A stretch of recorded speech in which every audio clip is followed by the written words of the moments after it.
Tanah Arab dah menghijau. Adakah tahun ini akan berlaku kiamat?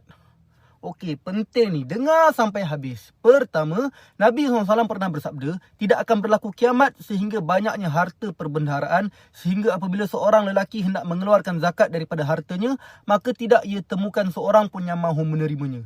Dan apabila kembalinya bumi Arab menghijau dengan sungai-sungai yang mengalir. Hadis riwayat Muslim. Hadis ini sahih. Tapi kita tak boleh tafsir hadis ni sesedap hati kita, kemudian meramal-ramal dengan cara yang salah dan akhirnya menakut-nakutkan orang dengan tafsiran yang salah. Dengar apa maksud hadis ni yang sebenar. Pertama, Nabi SAW bagi tahu tentang antara tanda kecil kiamat. Ada banyak tanda kecil kiamat sebenarnya. Ada yang telah terjadi, ada yang sedang terjadi dan ada yang belum terjadi. Antara tanda kecil kiamat yang belum terjadi ialah seperti mana dalam hadis Nabi tadi, Nabi kata bila dah tak ada orang miskin di kalangan orang Islam, sampai bila nak bagi zakat, tak ada siapa yang nak terima zakat tu sebab time tu umat Islam semua kaya raya. Adakah benda tu dah terjadi? Belum. Kemudian baru Nabi kata bumi Arab akan kembali menghijau dengan sungai-sungai yang mengalir.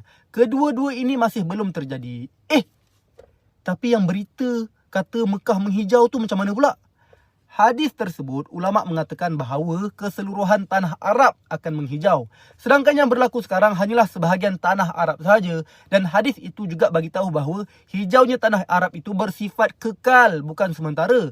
Tapi fenomena hijau yang berlaku sekarang ni adalah bersifat sementara. Seperti yang terjadi pada tahun-tahun sebelum ni. Contohnya tahun 2018 pernah viral juga. Tahun 2020 pernah viral juga tanah Arab menghijau. Pernah terjadi juga sebelum ni. Tapi lepas tu kering balik, kontang balik. Ianya bukan bersifat kekal dan bukan keseluruhan tanah Arab. So, hati-hati dalam nak sampaikan peringatan pada orang tentang kiamat. Sebab bila kita salah tafsir hadis, ditambah pula dengan kita meramal tahun ni kiamat, tahun ni Imam Mahdi turun, tahun ni Dajjal muncul.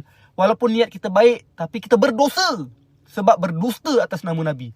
Akhirnya orang tak berubah pun. Apa yang akan terjadi? Orang akan anxiety, orang akan takut, orang akan putus asa untuk berubah.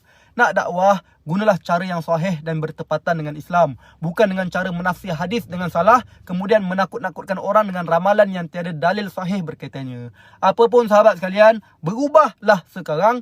Jangan tunggu dah kiamat, baru nak berubah. Okey? Wallahualam. Sebarkan video ini andai bermanfaat. Assalamualaikum.